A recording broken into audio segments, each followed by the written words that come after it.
आजच्या या शिवाजी विद्यापीठाच्या school of engineering and technology मध्ये प्रवेशित झालेल्या प्रथम वर्षाच्या विद्यार्थ्यांसाठी आयोजित केलेल्या वेलकम फंक्शन आरंभ 25 या कार्यक्रमाच्या निमित्तानं व्यासपीठावर उपस्थित या स्कूलचे संचालक प्रोफेसर अजित कोळेकर सर, या विभागामध्ये कार्य केलेले तसेच विद्यापीठातले अतिशय प्रमुख कार्यकारी म्हणून सेवानिवृत्त झाल्यानंतर आता इथं प्राध्यापक म्हणून आपलं कर्तव्य बजावत असलेले आमचे मित्र डॉक्टर GS कुलकर्णी सर, पालक प्रतिनिधी म्हणून ज्यांचं आता आपण मनोगत ऐकलं ते पिंपरी युनिव्हर्सिटीमध्ये जे स्वतः सेवा बजावत आहेत अविनाश साबळे सर, व्यासपीठावर उपस्थित doctor UA Patil sir, doctor BS Patil sir, व्यासपीठासमोर उपस्थित सर्व शिक्षक वर्ग, पालक आणि विद्यार्थी बंधू आणि भगिनी, या ठिकाणी मी 2 भूमिकातून बोलणार आहे. पहिली भूमिका म्हणजे विद्यापीठाचा अधिकारी, प्रशासनाचा प्रमुख या नात्याने असलेली, आणि दुसरी म्हणजे पालक म्हणून या विद्यापीठाचा प्रमुख अधिकारी या नात्यानं पालक म्हणून मी तुम्हाला जे काही सांगायला पाहिजे त्या दृष्टीने मला आनंद वाटतोय की या ठिकाणी फक्त आई आणि वडील आलेले नाही तर आजी पण आलेली आणि सर्वांनाच आता मुलांची खूप काळजी लागून राहिलेली आहे. आमच्या काळात असं नव्हतं आणि कदाचित आमची शेवटची पिढी असावी. आम्ही कसे वाढलो ते आम्हाला माहित, म्हणजे त्यावेळेस अगदी छोटा होतो त्यावेळेस कळत नाही आणि मोठा झाल्यानंतर थोडा काही आगाऊपणा केला तर पाठीत बदा फटके पडायचे. आता कोणी मारत नाही, शिक्षकांना मारायला बंदी आहे आणि घरात 1 नाही तर 2 असल्यामुळे त्याला तळातळाच्या फोडासारखं जपलं. आणि मग हे मुलं 12वी ज्यावेळेस होतात आणि त्यांना पहिल्यांदा बाहेर जायची वेळ येते त्यावेळेस खरंच पालकांचा जीव टांगणीला लागलेला असतो. आता तिथं कसं होईल, जेवण चांगलं असेल का, हे चांगलं असेल का. मी पहिल्यांदा पालक म्हणून ही गोष्ट स्पष्ट करतो की माझा मुलगा आणि माझी मुलगी दोघंही जवळच्याच महाविद्यालयामध्ये शिकले. मुलगी BDS झाली, मुलगा इंजिनियर झाला. त्यांच्या महाविद्यालयाच्या बसेस कोल्हापूरमधून अपडाऊन करत होत्या, तर मी दोघांनाही जाणीवपूर्वक हॉस्टेललाच ठेवलं. कारण आम्ही जरी 8 भावंड असलो तरी 1 मुलगा आणि 1 मुलगी एवढंच आता पुढचं कुटुंब मर्यादित आहे. आणि त्यांना मग आम्ही घरामध्ये खूप कौतुकानं आणि काळजीनं सांभाळत असल्यामुळं समाजामध्ये कसं वावरायचं, कसं राहायचं याचं ट्रेनिंग मिळत नाही. मागच्या आठवड्यात तुमच्याच इथल्या हॉस्टेलमध्ये, कारण चांगल्या बरोबर काही दोघे पण सांगायचे असतं तसं मी सांगतो, 2 मुलींची खूप कडाडून भांडणं झाली. भांडणं झाली म्हणजे केसव पकडून अशी बोलणे आपल्याला. इथल्या शिक्षकांनी समजावून सांगायचा खूप प्रयत्न केला, भांडणं काही मिटायचा प्रयत्न चिन्ह दिसत नव्हती. पालक आले, पालकांनी सांगितले दोघींना काय शिक्षा द्यायची ती द्या, आम्ही काही म्हणणार नाही, पण तुम्ही त्यांना सुधरवा. तरीही काही फारसा फरक पडेल. मग माझ्या केबिन मध्ये त्या दोघींना आणलं. शेवटचं न्यायालय तिकडे असतं. आल्यानंतर त्या मुलीला काय वाटत होतं काय माहिती, सॉरी सॉरी सॉरी 3 टप्प्यामध्ये सॉरी झालं. म्हणलं मी इथं तुम्हाला रागवायला बोलवलेलंच नाही. म्हणलं मग कशासाठी बोलवलं. म्हणलं तुम्ही तिथं कशा भांडलात ते मला बघायचं, ऍक्शन रिप्ले करू नका. आणि दोघींची चेहरे आणखी लहान. अरे ते लाजायचं काय, घरामध्ये भांडणं करताना लहान भाऊ किंवा मोठा भाऊ बहीण असेल तर भांडणं करतो ना आपण, कधी कधी आई बाबापर्यंत पण पोहोचतात. तसंच इथं चाललेलं आहे. म्हणलं मी तुमचं पालक आहे, फक्त माझं भांडण सोडवायची पद्धत वेगळी, कुणाला रागवायचं वगैरे नाही, मला ते बघायचंय. तर या ठिकाणी तुम्ही पालकांनी पहिली एक गोष्ट लक्षात ठेवली पाहिजे की या ठिकाणी आम्ही या मुलांचे पालक आहोत. आणि विद्यार्थ्यांनी हे लक्षात ठेवलं पाहिजे की हे विद्यापीठ छत्रपती शिवाजी महाराजांच्या नावानं सुरू असलेलं विद्यापीठ आहे. आणि इथल्या प्रत्येक विद्यापीठाची काळजी छत्रपती शिवाजी महाराज त्यांच्या रयतेची जशी काळजी घेत होते त्याच पद्धतीनं घेतली जाते. मला अनेक जण नावं ठेवतात. तुळशीची वाचून तुम्ही रस्त्यावर जाताना विद्यार्थ्यांशी कसं बोलता, म्हटलं माझी मुलगी भेटल्यानंतर मी तिला रस्त्यावरती ओळख दाखवायची नाही का, तिच्याशी बोलायचं नाही का? माझा मुलगा रस्त्यावरती मला हात मारत असेल तर मी थांबून त्याच्याशी बोलायचं नाही का? या ठिकाणी मी तुमचा पालक आहे आणि पालक या नात्यानं जरी पाटील सरांनी खूप काही सांगितलेलं असलं की या टप्प्यावरून तुम्ही अशा पद्धतीने प्रवास करायचा, पण जर त्या टप्प्यावरती कुणीच दाद देत नसेल तर थेट वरती यायलाही तुम्हाला मोकळी. प्रॅक्टिकल कोर्स आहे. मी तुम्हाला सांगितले अधिकारी प्लस पालक या दोन्ही भूमिका तुम्ही बोलतोय, त्यामुळे प्रत्येक गोष्ट तुम्ही लक्षात ठेवा. या टप्प्यामध्ये कुणीतरी आपलं ऐकत नसतं, मग आपण काय करतो? घरात समजा दादा असेल, दादा ऐकत नसेल, आपण आईकडे सांगतो, आई पण ऐकत नसेल तर मुली विशेषतः पप्पाच्या गळ्यात करून पडतात आणि गळी उतरवतात. पप्पाही ऐकत नसला आजीला सांगतो, आजोबाला सांगतो. हे सगळंच कुणी नसलं मामाचं ऐकत असतं त्यांना सांगतो आणि हे सगळे प्रयत्न फुटले तर आपण बाहेर. बरोबर आहे का चूक आहे? तसं या ठिकाणी समजा आता ही सगळी नावं सांगितली, कोऑर्डिनेटर, हॉस्टेल डायरेक्टर, अमुक तमुक, काराना फलाना बिस्ताना, त्यांनी जर ऐकलं नाही तर काय करायचं? डायरेक्टर सरांनी पण समजा ऐकलं नाही तर विद्यार्थी विकास विभाग हा स्वतंत्र विभाग आहे, तिथं चौगुले साहेब म्हणून आहे ते आहे. समजा तिकडे जायला जरा अंतर जास्त वाटतंय असं वाटलं तर रजिस्टरची cabin unless and until there is meeting तुमच्यासाठी कधीही बंद नसते.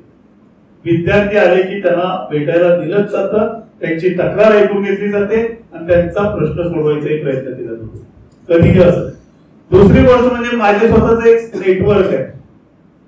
तुम्ही हॉटेलच्या आतमध्ये जरी आगाऊपणा केला तरी बातमी माझ्यापर्यंत. कधी कधी रेक्टर नाही आश्चर्य वाटतं की हे तुमच्यापर्यंत कसं कळतं? तर कळतं, बरोबर कळतं. कॅमेरे लावलेले नाही, मायक्रोफोन ठेवलेले नाही, पण आम्हाला सांगणारी चांगली हुशार मुलं आहेत जी छत्रपती शिवाजी महाराजांच्या तत्वानुसार या ठिकाणी आपल्या आईनं, आपल्या वडिलांनी, आजी आजोबांनी कशासाठी ठेवली याची जाण असणारी मुलं. संख्या कमी असते, कोड्या करणारी मुलं जरा जास्त असतात आणि या वयात कोड्या केल्या पण पाहिजेत, पण किती कोड्या करायच्या याचं भान असते. हे सगळं जे आहे हे सगळं करत असताना सगळ्यात महत्वाचं म्हणजे आपल्याला या ठिकाणी कशासाठी ठेवलंय याचा विचार केला. शिवाजी विद्यापीठाचा कॅम्पस 853 एकराचा आहे, एक्झॅक्ट आकडा सांगतो. योगायोगानं आत्ता व्यासपीठावर 2 माणसं असे की ज्यांनी या कामासाठी खूप लक्ष घातलं. ऍक्च्युअल एज्युकेशन करणारे डॉक्टर जी.एस. कुलकर्णी सर आणि स्वतःचा डोकं दुखून घेणारा मी या विद्यापीठाला जलस्वयंपूर्ण केलेले आहे. शिवाजी विद्यापीठामध्ये महानगरपालिकेकडून पाण्याचा एकही थेंब घेतला जात नाही. आपलं पाणी आपल्या कॅम्पसवर साठवलेलं असतं आणि प्यायला पाणी येतं ते रिव्हर्स ऑस्मोसिस टेक्निक मधून फिल्टर केलेलं पाणी. आणि किती लागतं पाणी? 6 लाख लिटर. आज तुम्ही वर्ल्ड वाईड जर बघितलं तर सगळीकडे बोललं जातं की पुढचं युद्ध हे पाण्यासाठी होईल. शिवाजी महाराजांची जलनीती कधीतरी तुम्ही लक्षात घ्या, वाचा. तर त्यांच्या नावानं असलेलं विद्यापीठ आहे ते पाण्याबद्दल आपण जलस्वयंपूर्ण केलं. वर्ल्ड वाईड मिशन म्हणून घेतलेलं काम जे आहे राष्ट्रीय पातळीवरती ज्याच्यासाठी खूप मोठा प्रचार प्रसार आणि खर्चही केला जातो ते पाणी आपण या ठिकाणी साठवून आपलं एक स्वतःच एक वैशिष्ट्य निर्माण केले. दुसरी गोष्ट म्हणजे कॅम्पसवर 1500 पेक्षा जास्त मोर आहेत. इथे 1500 पेक्षा ससुकले भेटतात, खवल्या मांजर आहे, बाकीचे मग सरपटणारे प्राणी पण भरपूर आहेत. त्यामुळं जात असताना येत असताना व्यवस्थितरित्या जायचं यायचं. रस्त्यावरती ते फारसे येत नाही कारण त्यांना लपायला जागा भरपूर आहेत आणि आपण ते जतन पण केलेले. जैवविविधतेनं नटलेला हा परिसर आहे. वर्षभरामध्ये तुम्ही फक्त पक्षी बघायचं जर ठरवलं तर 135 प्रकारचे पक्षी दिसतात. पूर्वी 54 प्रकारची फुलपाखरं दिसायची, आता 74 प्रकारची फुलपाखरं या कॅम्पसवर दिसतात. फुलांची संख्या किती आहे ते तुमच्यापैकी कोणी एखाद्यानं प्रोजेक्ट करावा आउट ऑफ इंटरेस्ट. सेकंड इयरला किंवा थर्ड इयरला एन्व्हायरमेंटल सायन्स हा विषय असतो, त्याच्यामध्ये प्रोजेक्ट पण असतो. घ्यावा एखाद्याने असा विषय, छानपैकी फोटो काढावेत, मोबाईल आहे, हातात कॅमेरा आहे, असं काहीतरी वेगळं करायचा प्रयत्न करा. आणि त्याच्यासाठी एक चॅनेलची मी जाहिरात करत नाहीये, पण त्यांचं वाक्य मला ते खूप आवडतं. उघडा डोळे बघा पाहणी. बरोबर आहे. आपलं नेमकं इथं आता तरी चुकलेलं आहे. आपण आज मितीला, आता मी इथून पुढचं जे बोलणार आहे ते जरा वेगळ्या बोलतो. आपण आज मितीला बऱ्यापैकी बिघडलेलो. आता मी बोललेली जी वाक्य आहे त्याची मी सीटी देणार आहे, कन्फर्मेटरी टेस्ट. प्रत्येकाचं 12वीला केमिस्ट्री होतं, त्यामुळे सीटी काय माहित आहे ना. तर ती टेस्ट तुमच्या तुम्ही पडताळणी करायची. मी कुणालाही उभा करून विचारणार नाही. पहिली वेळ आहे आपल्या संवादाची, त्यावेळेस कुणाची परीक्षा घेणे नाही. आपण विद्यार्थी कमी आणि परीक्षार्थी जास्त. विद्यार्थी पण आपल्या रक्तात अजून पूर्णपणे मुरलेलं नाही. आणि आपल्याला पहिली गोष्ट ही करायची की आपल्यामध्ये विद्यार्थी पण आणायचंय. आता पुन्हा नाही, मी उभा करून विचारणार नाही. पण त्याची सीटी काय, कन्फर्मेटरी टेस्ट काय. साधारणपणे 7वीच्या स्कॉलरशिप परीक्षेपासून पुढे आपण पत्रलेखन शिकतो. बरोबर आहे. या पत्रलेखनामध्ये आपल्याला काय सांगितलं जातं, पत्र लिहित असताना कागदावरती कशा पद्धतीनं पत्ता लिहायचा, खाली काय ते आपलं नाव लिहायचं, त्याच्या खाली पत्ता लिहायचा, त्याच्या खाली दिनांक टाकायचा, इकडे समास सोडायचा, तारीख टाकल्यानंतर प्रति ज्याला कुणाला पत्र लिहायचे ते त्याचं पत्ता, नाव पत्ता, म्हणजे उदाहरणार्थ कुलसचिव शिवाजी विद्यापीठ कोल्हापूर, नंतर विषय लिहायचा, नंतर महोदय महोदया असं काय जे काय अग्रेशन असेल सन्मानार्थ ते लिहून नंतर खाली आपलं कंटेंट द्यायचं. त्यानंतर कळावे आपली विश्वासू, त्याच्या खाली सही करायची आणि सहीच्या खाली आपलं नाव द्यायचं. तुम्हाला जर आज बोनाफाईड सर्टिफिकेट साठी अर्ज करायला सांगितला तर किती जणांच्या हातून अशा पद्धतीने अर्ज लिहून होतो, तुमच्या अंतर्मनाला विचारा. कोळेकर सरांनी सांगावं ते असे आलेले अर्ज 90% असेच अर्ज येतात किंवा 10% असे अर्ज येतात. 90% अर्ज असे येत नाही. हे शिकवलं कशासाठी आपल्याला, शिकवलेली प्रत्येक गोष्ट जी असते ती आपण समजून घेऊन आपल्या आयुष्याच्या पुढच्या टप्प्यावरती वापरण्यासाठी. पत्रलेखन शिकवण्यापाठीमागचा हेतू तो आहे. पण आपण परीक्षेमध्ये पत्रलेखन 8 मार्काला आहे, 10 मार्काला आहे म्हणून ते अभ्यास केला असतो. म्हणजेच परीक्षेसाठी आपण अभ्यास केलेला असतो. आपल्याला ते कौशल्य पुढे आयुष्यामध्ये वापरायचंय याच्यासाठी. आणि याच्यासाठी आपल्याला विद्यार्थी पण आपल्या रुजवावं लागेल, 100% बांधवावं लागेल. तर मग पुढच्या गोष्टी या सोप्या. शिवाजी विद्यापीठाचा परिसर आणि बाकीच्या सगळ्या ज्या गोष्टी आहेत त्याच्यातलं हे उघडा डोळे पहा नीट जे आहे किंवा बघा नीट जे आहे ते कसं उपयोगाला येतंय याचं उदाहरण आता स्टेजवरती कुलकर्णी सर आहेत आणि ते साक्षीदार आहेत. नंतर तुम्ही त्यांच्याकडे कन्फर्मेटरी टेस्ट घेऊ शकता. ज्यावेळेस शिवाजी विद्यापीठाला जलस्वयंपूर्ण करायचं ठरलं त्यावेळेस या कॅम्पसवरती विद्यार्थी भवनचे विद्यार्थी काम करायला जायचे आणि आम्ही त्यांच्याबरोबर तिथं जाऊन एक पुस्तक कथा किंवा कादंबरी वाचत पडलेलो असतो. त्यावेळेस बघितलेल्या विहिरी, त्यावेळेस बघितलेले पाणवटे, ज्यावेळेस 14-15 मध्ये आम्ही या पाण्यासाठी काम करायचा प्रयत्न करायला लागलो त्यावेळेस पूर्ण मातीनं भरलेले होते आणि जागा सापडत नव्हत्या. पण नेमक्या तिथल्या पुन्हा त्यावेळेसच्या जे विद्यार्थी तसेच आम्ही 1989 ते 91 या कालावधीत असताना ज्या होत्या त्यातल्या काही पुन्हा सापडल्या. त्याच्यावरून अंदाजाने आम्ही त्या ठिकाणची विहीर पुन्हा खोदली, पुन्हा तिचं पुनरुज्जीवन केलं आणि आता त्या विहिरीतून आम्हाला भरपूर पाणी. दुसऱ्या विहिरीचं तसंच झालं. इथली एकच विहीर सिंथेटिक ट्रॅक शेजारची आहे, ती विहीर तशी पटकन लक्षात आली. बाकीच्या सगळ्या विहिरी अशा अंदाजाने किंवा त्यावेळेस जे नीट बघितलेलं होतं त्याच्यामुळे सुद्धा आयुष्याच्या कुठल्या टप्प्यावरती कधी कोणती गोष्ट कशी उपयोगाला येईल हे आज सांगता येत नसतं. म्हणून जे काही आपल्याला दिसतं ते आपण मनापासून समजून घेतलं पाहिजे आणि छापून टाकलं पाहिजे. काय सर तुम्ही सांगताय छापून टाकलं पाहिजे, असं जर प्रत्येक गोष्ट आम्ही छापायला लागलो तर आमचा मेंदूचं काय होईल, फसव होऊन जाईल की असं काही कोणाच्या मनात येईल. काळजी करू नका. आपल्याकडे जो 1400 ग्रॅमचा मेंदू आहे त्याच्यातला आपण 8 ते 10% भाग सुद्धा वापरत. उरलेला भाग तसाच असतो. मला भीती वाटते, डार्विननं सांगितलं माणसानं शेपटेचा वापर करायचा सोडून दिला म्हणून त्याचं शेपूट गेलं. मेंदूचा वापर जर आपण कमी कमी करत गेलो तर मेंदू सुद्धा लहान लहान लहान लहान होत जातो. त्यामुळे मेंदू जास्तीत जास्त वापरला पाहिजे, स्मृतीवरती जास्तीत जास्त छापण्याचा प्रयत्न केला पाहिजे. या वेळेतच तुम्ही काय व्हायचं हे ठरवायला पाहिजे. सर्वांचं साधारणपणे एक तत्व असतं की शिक्षण घ्यायचं, पुढे नोकरी करायची. काही लोकांचं असतं उद्योजक व्हायचं. उद्योजक व्हायचं असेल तर तुम्ही आत्तापासून त्याच्यामध्ये रस घेतला पाहिजे. त्याच्यातला पहिला टप्पा काय असला पाहिजे तर तुम्हाला ज्या क्षेत्रामध्ये करिअर करायचे त्या क्षेत्रातल्या मोठ्या लोकांची, किमान 3-4 लोकांची तरी चरित्र वाचली. काय असतं, बीटेक झालं की लगेचच कुणीतरी एक सक्सेसफुल माणूस असतो की ज्याचं क्वालिफिकेशन बीटेक असतं, त्याच्या इतकं मी मोठं व्हायला पाहिजे असं वाटायचं. तसं नाहीये. त्यांच्या आयुष्यामध्ये सुद्धा खूप अडथळे आलेले आहेत, त्यांना सुद्धा खूप स्ट्रगल करावं लागलेलं आहे.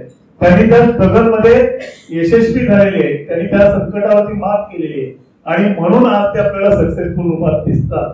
हे आपण जाणून घ्यायचं पाहिजे. आणि त्याच्यासाठी तुम्ही आपल्याला ज्या क्षेत्रामध्ये करिअर करायचंय त्या क्षेत्रातल्या लोकांची चरित्र वाचली पाहिजे. मी सगळ्यात सुरुवातीला सांगत असतो की वॉल्ट डिस्नीचं चरित्र वाचा. वॉल्ट डिस्नी आपल्याला दिसताना दिसतो खूप मोठा वगैरे, पण मिकी माऊस त्याच्या कॅरेक्टर्स मध्ये कुठून आला हे वाचल्यानंतर आपल्या डोळ्यात पाणी आल्याशिवाय. आणि त्याच्याही पलीकडे छत्रपती शिवाजी महाराजांचं आयुष्य जर आपण समजून घेतलं, ज्यांच्या नावाने हे विद्यापीठ आहे, ज्या छत्रपती शिवाजी महाराजांचं नाव जन्मलेल्या बाळाच्या रक्ताच्या प्रत्येक थेंबात आहे. असं मी म्हणायचं कारण असं की ज्या बाळाला बोलता सुद्धा येत नाही त्या बाळाच्या कानावर सुद्धा छत्रपती शिवाजी महाराज की असं पडल्यावर ते उगीच असत. जय म्हणता येत नसतं, मम्मा बोलायची ताकदही नसते, पण ते हात असा अनुभव घेतला असेल तुम्ही. इतकं आपल्या रक्तात मिसळले. त्यांचं चरित्र खऱ्या अर्थाने समजून घ्यायचा प्रयत्न करा. कोणी म्हणणार आम्ही सगळं अभ्यास केलाय, आम्हाला छत्रपती शिवाजी महाराज वाचलेले आहेत, त्यांचं चरित्र काय आहे? नाही, ते बरोबरच आहे.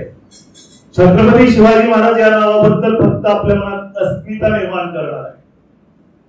छत्रपती शिवाजी महाराज कधी समजून घेता येतील तुम्हाला तर ज्या वेळेस छत्रपती शिवाजी महाराज शंभूराजेंना घेऊन आग्र्याला गेले, आग्र्यावरून सुटका करून घेतली, पण मथुरेमध्ये अनोळखी लोकांच्या मध्ये आपल्या प्रिय पत्नीची आठवण असलेले, स्वराज्याचे पुढचे वारस असलेले आपले बाळ शंभूराजे तिथं अनोळखी लोकांच्या हातात सोपवत असताना त्यांच्या बापाला काय यातना झाल्या याचा विचार ज्यावेळेस आपण करायला लागू त्यावेळेस आपला मुलगा जिवंत आहे माहित आहे, पण इथल्या वैद्येचा आपण सांभाळ करायचंय, रक्षण करायचंय, स्वराज्य त्याच्यासाठी वाढवायचंय. अशा वेळेस औरंगजेबाची दिशाभूल व्हावी म्हणून ज्या वेळेस ते राजगडावरती आपल्या जिवंत पुत्राचे दशक्रिया विधी करत होते त्यावेळेस त्या पित्याच्या मनात कुठलं द्वंद्व चालत असेल हा प्रश्न ज्यावेळेस आपल्या मनात यायला सुरुवात होते त्यावेळेस शिवाजी महाराज आपल्याला करायला सुरुवात. त्यामुळे चरित्र वाचायचे असेल तर अशा पद्धतीने तुम्ही वाचा की ते कॅरेक्टर मध्ये शिरून त्यांना काय वाटलं असेल, त्या ठिकाणी त्याची फिलिंग काय असेल हे ज्यावेळेस तुम्ही करायला लागला त्यावेळेस तुम्हाला खऱ्या अर्थानं त्या चरित्रातून प्रेरणा मिळू शकते आणि मग आपण आपल्या आयुष्यामधलं ध्येय जे आहे त्या ध्येयाला कटिबद्ध होऊन आपला मार्ग करून करायचा. कॉलेज कुठलं आहे, कुठल्या कॉलेजमध्ये तुम्ही शिकला, तिथल्या शिक्षकांनी किती शिकवलं याच्यापेक्षा तुमच्या मनाची उभारी किती आहे, तुमच्या मनाची किती आहे, तुम्हाला त्याचे ध्येय गाठायची तुमच्या मनातली उर्मी किती आहे यांच्यावरती सगळ्या गोष्टी होतात. खूप शिक्षकांनी चांगलं शिकवलं, आई वडिलांनी खूप चांगले पैसे दिले, तुम्ही सांगितलेलं प्रत्येक पुस्तक तुमची स्वतःची पर्सनल कॉपी दिली, पण तुम्ही वाचलीच नाही, ती कॉपी फक्त हुशारा डोक्याखालीच घेतली तर तुम्हाला परीक्षेमध्ये लिहिता येणार. त्यासाठी तुम्हालाच प्रयत्न करायचे असतात, तुम्हीच तडफडायचं असतं आणि तुम्हीच यश मिळवायचं असतं.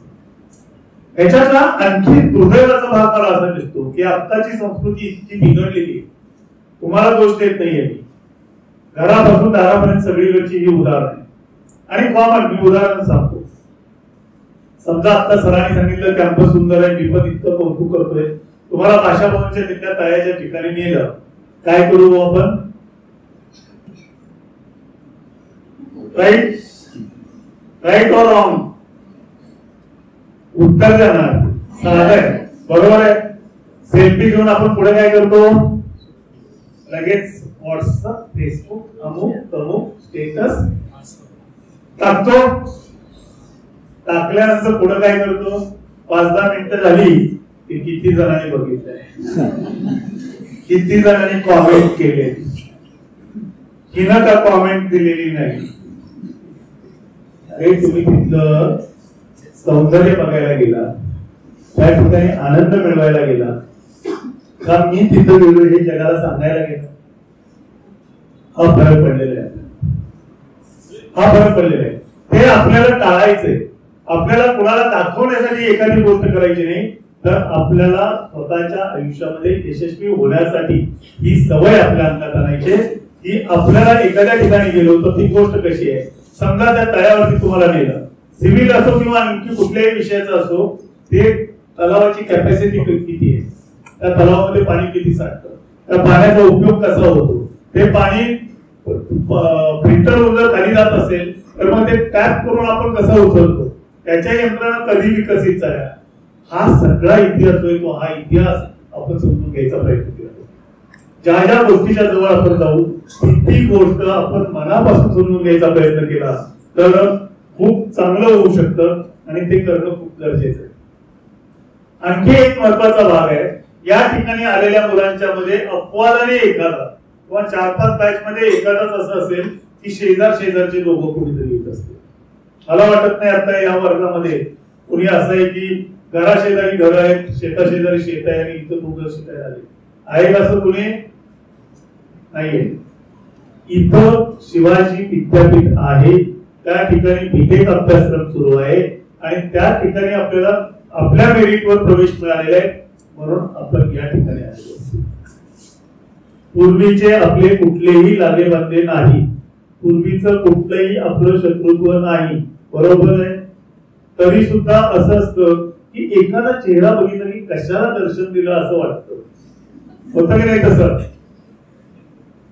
येस नो होत ना? कशाला वाटायला पाहिजे होते, कशाला वाटायला पाहिजे, नाही वाटून होतो. बर ठीक आहे, कसं वाटतच असेल तर त्या मनाला शेवटी काही नाहीये. आपण अशा गोष्टी ज्या आहेत त्या अशा गोष्टी जितक्या टाळता येतील तितक्या टाळल्या पाहिजे.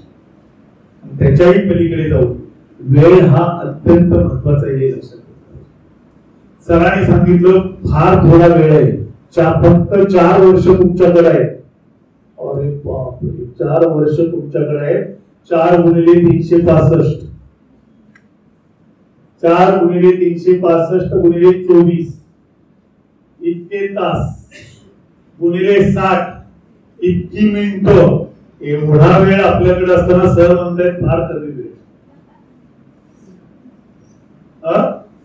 एवढ्या वेळात सर ऑफिस सांभाळून कमीत कमी 5 पुस्तकं लिहिता येते. खूप मोठा वेळ आहे, खूप मोठा कालखंड आहे. आपल्याला वेळ कमी का वाटतो, तर आपण आपला वेळ वाया घालवतो. मी स्वतः म्हणजे जगाचं उदाहरण मी देत नाही, मी स्वतः सोशल मीडियाच्या जवळपास सगळ्या प्लॅटफॉर्मवर आहे. Facebook yes, WhatsApp yes, YouTube yes, Insta yes, LinkedIn yes, Telegram yes. पण माझा वेळ किती जातो त्याच्यामध्ये, तरी पण रजिस्टर आहे तरी पण लिहितो. किती वेळ जायला पाहिजे. आपल्याला खूप प्रायोरिटीचे जे नंबर असतात ते मेसेजेस कशावरती येतात, व्हॉट्सअपवर. कुणाकुणाचे महत्वाचे मेसेजेस असतात, युनिव्हर्सिटी ग्रुपचा एक असेल डिपार्टमेंटचा, henceforth it's having top priority. Mummy papa, बरोबर आहे, यांचे मेसेज आपल्याकडून मिस नाही झाले. आपल्याला 3 नंबर पिन करायची सोय आपल्या व्हॉट्सअप मध्ये, तेवढे 3 पिन केले की संपलं. की मी पण केलेले. मला कोणाकोणाचं ऐकायला पाहिजे, पहिलं महाराष्ट्र शासन, दुसरं कुलगुरूचं, तिसरं डब्याची काळजी असते हो. बरोबर आहे ना. संपलं. बाकी कुठेही वाद किंवा काही वेगळं घडण्याची शक्यता नाहीये. बाकीच्यांचे मेसेज अर्धा तास उशिरानं बघितल्यावर काही फरक पडत नाही. आपलं असं चाललेलं असतं ते व्हॉट्सअप 10 मिनिटाला उघडून बघायचं. जसं ते तिकडून बिल क्लिंटन कोण इलॉन मस्क तुम्हाला व्हॉट्सअपवर मेसेज पाठवणार आहे, बाबा रे तू माझा जावाई होतो का किंवा तू माझी सुनबाई होणार का. आणि तो जर मेसेज नाही बघितला तर ती एवढी दुर्मिळ संधी माझ्या हातची जाणार आहे. काय पडले त्याच्यामध्ये 90% मेसेजेस तर गुड मॉर्निंग गुड इव्हिनिंग अमुक तमुक हेच असतात. आई वडील आणि महत्वाचं म्हणजे ज्या कारणासाठी आपण आता कार्यरत आहोत ते कार्य 3 ठिकाणचे मेसेजेस तुम्हाला इमिजिएट कळले. बाकीचे खड्डा केले कधीतरी निवांत एका दिवसातून बघू मी तेच करू काही फरक पडत नाही.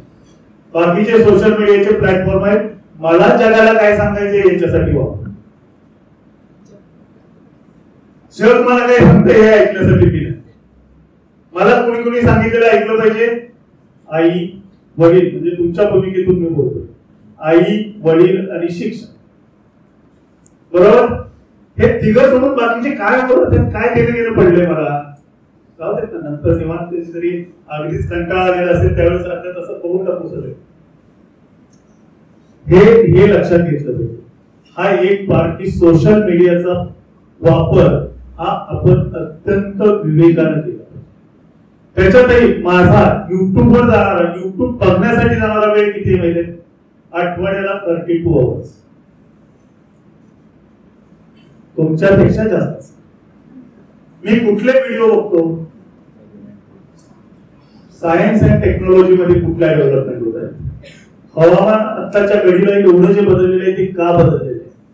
कुठल्या देशामध्ये पूर परिस्थिती कशा पद्धतीने आली आणि तिथं काय नुकसान झालं? कारण पर्यावरण पाणी निसर्ग हे माझे आत्ताचे अभ्यासाचे विषय.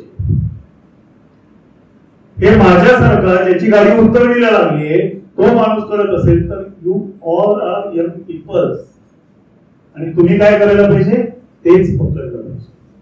आपण बघतो दुसरंच काहीतरी कोणतरी काहीतरी कुणाला तरी शिव्या देतो आणि त्याचं ते हास्य मजाक करणारं गाणं जे असतं ते गाणं बघण्यामध्ये आपण अर्धा तास असतात. काही गरज नाहीये. कधीतरी 10 मिनिटं 5 मिनिटं मनोरंजन असावं. ते कसं असावं? ताटात वाढलेल्या लोणच्यासारखं असावं. लोणच्याची बरणी समोर ठेवली आणि ताट भाकरी आहे भाजी आहे बाकी सगळं आहे आपण सगळं खातो का हो? ते लोणचंच घेतो आणि सगळं लोणच्याची बरणी खातो. भाकरी नको आज मला भाजी नको आज मला करतो का असं कधी? घास खाल्ल्यानंतर चवीपुरतं लोणचं वापरतो. तसं मनोरंजन असावं यावर हे आपण जाणीवपूर्वक लक्षात घेतलं पाहिजे. समाज माध्यमावर आपला जो वेळ वाया जातो तो प्रत्येकानं आज जेवढा जातो त्याच्यामध्ये आणखी 10% 20% कपात.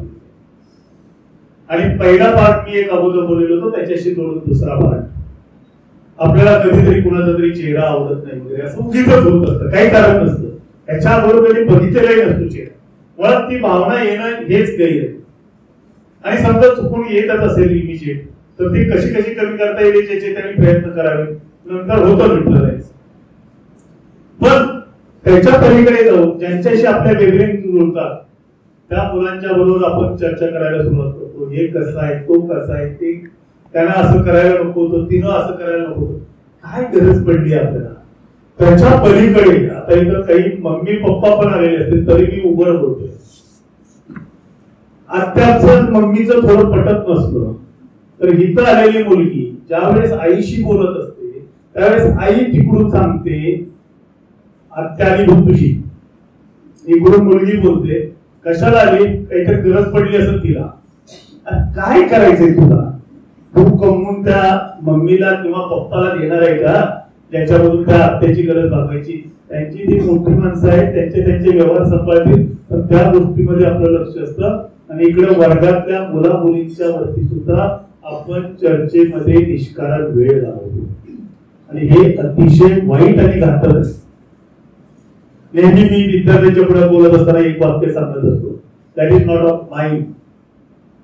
ज्यांचं काही लोकांनी ते अगोदर ऐकलेलं असेल पण त्यांना प्रेसिडेंट रूझवेल्टचं वाक्य म्हणून सांगितलं जातं ते प्रत्यक्षात आहे प्रेसिडेंट रुझवेल्टच्या मेसेजचं वाक्य, एलेना रुझवेल्ट. आणि त्याच्यामुळं ते वाक्य फक्त मी सांगतो, त्याच्यात आता आपण कुठे बसतो ते बघा. आणि त्याच्यामध्ये जर आपण ब्रेक नसू तर ब्रेकनेस कडे जायचा प्रयत्न करा. ते वाक्य असं आहे, पुअर माइंड्स डिस्कस पीपल्स. खोट्या मनाची माणसं, छोट्या मनाची माणसं नेहमी इतर लोकांच्या बद्दल चर्चा करतात. Clear? Average mind discuss events. मध्यम मनाची माणसं जी असतात ती घटनांच्या बद्दल, प्रसंगांच्या बद्दल बोलतात. आणि ग्रेट माइंड्स डिस्कस आयडियाज. मोठ्या मनाची माणसं ज्या लोकांची, ज्या युवकांची वाटचाल मोठं होण्याच्या दिशेने सुरू असते, ती लोक नेहमी संकल्पनाच्या बद्दल, पुढे काय करायचं याच्याबद्दल चर्चा करत असतात. आपण यातल्या कुठल्या गटात बसतो हे त्याने पडताळायचंय. जर आपण आज लोकांच्या बद्दल चर्चा करत असू तर आपण घटनांच्या बद्दल, प्रसंगांच्या बद्दल, कार्यक्रमाच्या बद्दल चर्चा करायची. आणि जर आपण त्या टप्प्यावर असू तर आपण भविष्यात काय व्हायचंय याचा वेध घ्यायचा नेहमी प्रयत्न केला. आणि तुमची सगळ्यात महत्वाचं म्हणजे एका गोष्टीवर ही अढळ श्रद्धा असली पाहिजे. सत्य हे चिंतन. कधी असत्याचा विजय होत नाही. एक आता सुद्धा वातावरण असं आहे की सगळे वशिलेच लागतात, असंच होतं तसंच होतं. काही तसं नसतं. तुमचं नाणं जर खणखणीत असेल तर सोनं जर 100 नंबरी असेल तर ते कुठल्याही मार्केटमध्ये भाव होतं. हा त्रास होतो, थोडस अडथळे येतात, काही वेळा निराश होण्यासारखी पण परिस्थिती येते, पण असं दबून जायचं काही कारण. त्यासाठी मी एक गोष्ट सांगणार आहे, नंतर एक काव्यात्मक अपेक्षा तुमच्याकडून व्यक्त करणार आहे आणि नंतर मी सांगणार आहे. आता जसं तुम्ही वेगवेगळ्या गावातून आलात तसंच एक गाव होतं, छोटं गाव होतं. त्या गावातली पंचमंडळी एकत्र येतात आणि ठरवतात की आपल्या गावामध्ये खूप सुंदर मंदिर बसले. आणि लोक सगळी नोकरीला वगैरे मोठ्या मोठ्या पदावर काम करणारी, शेती पण सुपीक होती, वर्गणी भरपूर जमते, खूप देखणं आकर्षक असं मंदिर उभं राहिलं. मंदिर ज्यावेळेस उभं राहत जातं त्यावेळेस मग त्या गावातल्या पंचमंडळींना वाटायला लागतं की इतकं सुंदर मंदिर आपण उभं करतोय तर या मंदिरामध्ये स्थापन करण्यासाठी तितकीच कुशल कारागिरांना तयार केलेली सुबक मूर्तीमध्ये कसा जिवंतपणा आला पाहिजे, तिला बघितलं की प्रसन्न वाटलं पाहिजे. मग अशी मूर्ती घडवणार होतो. आता त्यांना काहीच माहित नव्हतं. पेपरमध्ये जाहिरात देतात, गावोगावीच्या पेपरमध्ये ती जाहिरात दिल्यानंतर 3 कारागीर त्याच्यासाठी अर्ज करतात. हे गावातली पंचमंडळी त्यांच्या प्रत्येकाच्या कारखान्याला भेट देतात आणि मग त्या तिघांची निवड करतात आणि गावात त्यांना निमंत्रण देतात. तुम्ही आमच्या गावात या, आम्ही तुम्हाला पाहिजे त्या सगळ्या गोष्टी देतो, तुम्ही त्याच्यातून सुबक मूर्ती घडवून द्या. मग ते मूर्तिकार सांगतात त्या पद्धतीनं कठीण दगड असलेल्या, म्हणजे कोल्हापूरसाठी बोलायचं तर ज्योतिबाचा डोंगर, तिथं जसा कठीण दगड आहे तशा पद्धतीचा काळा पाषाण शोधून काढतात. त्याच्यातले दगड त्यांना पाहिजे ते 3-3, 4-4 दगड असे त्या गावामध्ये आणले जातात. त्यांच्यासाठी टेम्पररी निवारा तयार केला जातो. त्या ठिकाणी ते दगड प्रत्येकाचे ठेवून त्यांचं काम ते सुरू करतात. आणि सुरू केल्यानंतर काही दिवसांनी असाच बाहेर शिक्षणासाठी असलेला मुलगा जो आहे तो मुलगा त्या गावात जातो. गावात गेल्यानंतर तो बघतो तर या तिघांचं काम चाललंय. आता याला माहित असतं, ऐकून माहित असतं, मग तो सहज आपली जरा गप्पा मारायच्या त्यांच्याशी म्हणून जातो. तो पहिल्याला विचारतो की बाबा तू काय करतोय. तर तो मूर्तिकार त्याला उलट प्रश्न विचारतो की तुला दिसत नाही का, डोळे फुटलेत का तुझे, मी काय करतो. गावाला म्हणतो याच्या नादाला काही लागायची गरज नाही, पुढच्याकडे जातो, त्याला विचारतो तू काय करतो. तो दुसरा म्हणतो पोटापाण्याचा प्रश्न आहे बाबा, काय पुढे देऊळ बांधायला लागले, पूर्ण व्हायला लागले, त्या देवळात बसवायला एक मूर्ती पाहिजे, मला मूर्ती घडवायचं काम मिळाले म्हणून मी इथं आलोय, मूर्ती घडवतोय. तिसऱ्या कारागिराला जवळ जातो, त्याला तोच प्रश्न विचारतो. त्यावेळेस तिसरा कारागीर त्याला सांगतो की हे जे पुढे सुंदर मंदिर बांधलेलं आहे त्या सुंदर मंदिरामध्ये बसवण्यासाठी तितकीच सुंदर मूर्ती आहे, म्हणून या गावच्या लोकांनी मला या ठिकाणी बोलावून ही सुंदर मूर्ती घडवण्याचं काम दिले. किती सुंदर मूर्ती घडवतो. 3 उत्तरं तुम्ही ऐकली. आपल्या मनाला असे कधी प्रश्न येतात तर त्या प्रश्नांची उत्तर आपली काय असतील हे तुमच्या कृपा. मग मूर्ती घडवायचं काम पूर्ण होतं, मंदिरही पूर्ण झालेलं असतं, पंचमंडळी येतात बघतात, तर तिसरा जो कारागीर असतो त्याची मूर्ती अतिशय देखणी झालेली असते. तिघांच्याही मनात येतं की हीच मूर्ती बसली पाहिजे, या मूर्तीत जिवंतपणा आहे. पुढे जातात, दुसऱ्याची मूर्ती बरी असते पण तिच्यात तो जिवंतपणा नसतो, तिसऱ्याची मूर्ती बनण्यासारखीच असते. सगळ्यांचं ठरतं की पहिल्या बघितलेल्या मूर्तीची पहिली मूर्ती जी होती ती मूर्ती बसवायची. 2-3 दिवसांनी तो कार्यक्रम होणार असतो आणि दुसरा मूर्तिकार असतो त्याच्या डोक्यात वेगळाच खेळ सुरू. तो आत्माने एका पंचाला म्हणतो की जे काही तुम्ही आम्हाला बिदागी देणार आहे ₹1,00,000 त्याच्यातली 50% बिदागी मी तुमच्या देतो, तुम्ही माझी मूर्ती द्या. तो पंच म्हणतो माझ्या एकट्यावरती कुठे आहे, ते सगळ्या पंचांना पटवून द्यायला पाहिजे, ते माझ्यावर सोडा म्हणतो. असं करत करत तो बाकीच्या सगळ्या पंचांच्याकडे जातो, हेड पंचाला पण बोलतो. बाकीचे मान्य होतात, एक पंच राहिलेला असतो त्याच्याकडे गेल्यानंतर म्हणतो अरे तुला भूल लागलाय काय, तुझ्या मूर्तीत काहीच नाही नसताना, जिवंतपणा नसताना तुझी मूर्ती घेणं शक्य नाहीये. तो म्हणतो बाकीच्या सगळ्या लोकांनी होकार दिलाय, तुमचा फक्त काय ते सांगा. हा म्हणतो नाही माझा कधीच होकार असणार नाही. ठीक आहे म्हणणार, तुम्हाला सोडून दिलं. यहाँ पर डेमोक्रेसी आहे. 7 पैकी 6 जण तयार झालेली असतात, मूर्ती ती उचलली जाते, पुढे काय झालेलं असेल त्या बक्षिसाच्या रकमेचं माहित नाही. ती मूर्ती दुय्यम दर्जाची मूर्ती त्या मंदिरात बसवली जाते. आता ते तिसऱ्या मूर्ती ज्याची मूर्ती खरंच सुंदर होती त्या मूर्तिकाराच्या मनात निराशा येते. त्याला वाटतं कशासाठी मी इतके कष्ट घेतले, पण क्षणिक वाटतं. तो जो एक पंच त्यांच्याशी सहमत नसतो तो त्याच्याकडे येतो, पण तो गाव देणार होतो इतके पैसे तर मी देऊ शकत नाही, पण मी तुला एक 40,000 रुपये देऊ शकतो, तू ही मूर्ती देणार का? तो मला काय करायचंय, माझं काम संपलं, तुम्ही आजपर्यंत मला इथं काम करण्याचा मोबदला दिलेला आहे, मला त्या मूर्तीत काही राहिलेलं नाही. म्हणतात तुम्हाला हवी असेल तर घ्या, मला नाही म्हणतात ती मूर्ती जितकी सुंदर आहे मला खूप आवडलेली आहे, तो दे.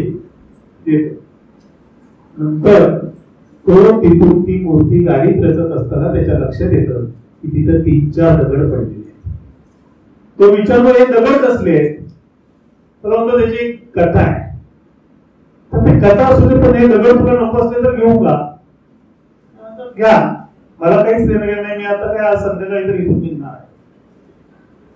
मग त्याला दगड रचत असताना त्याला आठवतो की त्याच्या पाठीमागे एक कथा आहे असं तो म्हटला. तो कथा काय आहे तो मूर्तिकार सांगतो, हा जो दगड चौकोनी आकारामध्ये आलेला आहे, मूर्ती घडवण्याच्या जवळ पोहोचलेला होतो, तो त्या दगडातून मी मूर्ती काढायचा प्रयत्न करत होतो.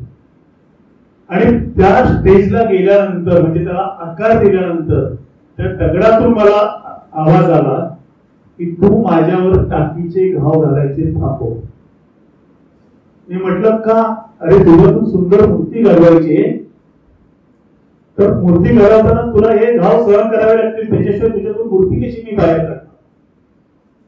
त्यावेळेस तो गप्प बसला, आणखी थोडे घाव सहन केले, पण शेवटी त्याने माझ्यातून मूर्ती बाहेर काढायची नाही, तू माझ्यावरती घाव घालू नकोस असं कळवळून सांगितलं, ओरडून सांगितलं. मी त्याला बाजूला टाकलं. म्हणजे हा दुसरा दगड असलाय ज्याच्यावर तू 2-3च घाव घातलेले दिसतात. तर मला या दगडावरती पहिला घाव घातल्यावरच हे ओरडायला लागलं, मला मारू नका, मला मारू नका. तरी सुद्धा मी त्याला तेच सांगितलं, पण दुसऱ्यांदा ज्यावेळेस घाव घातलं त्यावेळेस तो आणखी मोठ्याने किंचाळला, म्हणून मी त्या दगडालाही बाजूला. मला त्याच्यातून मूर्ती कोरली त्याचं काय, तर मला त्याच्यातून मी मूर्ती कोरत कोरत कोरत शेवटच्या टप्प्याला आलो. आणि शेवटच्या टप्प्यावर आल्यानंतर मलाच त्याची दया आली. मी त्याला स्वतःहून विचारलं की बाबा रे तुला यातना होत नाहीत का? ज्यावेळेस मी वरून जावा जातोय त्यावेळेस त्या मूर्तीतून आवाज आला, त्या दगडातून आवाज आला, मला माहित आहे टाकीचे घाव सोसल्याशिवाय देव पण येत नाही, तू माझ्यावर घाव घातले तरच माझ्यातून सुंदर मूर्ती होणार आहे. त्यामुळं मला ते सहन करायचे ही जाणीव असल्यामुळं मला काहीही दुःख होत नाही. तू तुझ्या परीनं तुझ्या ताकदीनं तुला हवे तेवढे माझ्यावरती घाव घाल, पण अशी मूर्ती बनव की ज्याच्यात खरोखरच भगवंत दिसतो. त्या पद्धतीची ती कथा सांगितल्यानंतर त्या 3 दगडांना घेऊन, म्हणजे 3 दगड हा शब्द मी वापरतोय, एक मूर्ती रूपी दगड, दुसरा मूर्ती कोरण्यासाठी तयार झालेला दगड, आणि तिसरा 2-3च घाव सहन केलेला दगड. तो पंच जो होता तो पंच स्वतःच्या शेतात जातो, त्याची जी काही कुवत होती त्या कुवतीप्रमाणे एक मंदिर उभा करतो, आणि ते मंदिर उभा केल्यानंतर जो दगड मूर्ती घडवण्याच्या लेवल पर्यंत गेलेला होता त्याची पायरी करतो. ज्या दगडाने 2-3च घाव घातलेले होते त्या दगडाला मूर्तीच्या बाहेर ठेवतो आणि मूर्तीला त्या गाभाऱ्यामध्ये प्रतिष्ठापित करतो. आता तुम्ही गेल्यानंतर मंदिरामध्ये काय करता आठवा. पहिल्या पायरीवरती पायातले घालून सोडता, वर जाता, आतमध्ये त्या मूर्तीला मनोभावे नमस्कार करता. हातात काय नेलेला असतो? नारळ. तो काय करता? मूर्तीला उभं राहता. कुठं पोहोचता? एकदाच टाकीचे घाव सहन करायचं सोडून, टाकीचे घाव सहन होत नाही असं म्हणणारा कोणत्याही गावातच आऊट झालेला जो खेळाडू होता तो आयुष्यभर नारळाचे ठोके सहन करत असलेला असतो. आणि ज्याने एकदाच भरपूर सगळे ठोके सहन केलेले तो आयुष्यभर यशस्वी व्यक्तिमत्व म्हणून ओळखला जातो. तुम्ही ठरवायचं या वयात टाकीचे घाव सहन करायचे, भरपूर कष्ट करायचे, या ठिकाणचा वेळ 4 वर्षाचा वेळ भरपूर वेळ वाया घालवायचा. तुम्ही ठरवायचं, ते तुमच्या हातात. शेवटचं, आयुष्यात कुठलीच गोष्ट अवघड नाही, काही शक्य नसतं. अर्थात मी तुम्हाला अशा गोष्टींच्या बद्दल बोलत नाही, नाहीतर तुम्ही म्हणाल सर तुम्हीच म्हणताय ना कुठलीच गोष्ट अवघड नसते, तर चला बरं तुम्ही गावातल्या एका परिवारावरून कुस्ती खेळून दाखवा. माफ करा, काही गोष्टी आपल्याला शक्य नसतात, पण अभ्यासातल्या ज्या गोष्टी आहेत, तुम्हाला ज्या अभ्यासाला दिलेल्या गोष्टी आहेत त्यातली कुठलीच गोष्ट अवघड नसते. मी बाकीच्या विषयांच्या बद्दल फारसं बोलत नाही, पण माझ्या फिजिक्स बद्दलचं मी काही जे टेक्नॉलॉजीला पण आहे अशा गोष्टींच्या बद्दल बोलू शकतो. इलेक्ट्रॉनिक्स ज्यावेळेस तुम्ही शिकायला सुरुवात करा त्यावेळेस इलेक्ट्रोमॅग्नेटिक थिअरी तुम्हाला टफ वाटायची शक्यता आहे. मॅथमॅटिक्स मध्ये जे तुम्ही आता अभ्यास करता त्याच्यामध्ये काही लोकांना अल्जेब्रा अवघड वाटतं, काही लोकांना जॉमेट्री कठीण वाटायला, काही लोकांना केमिस्ट्री मधलं केमिकल रिएक्शन जे आहे त्याचं बॅलन्सिंग अवघड वाटायला लागतं.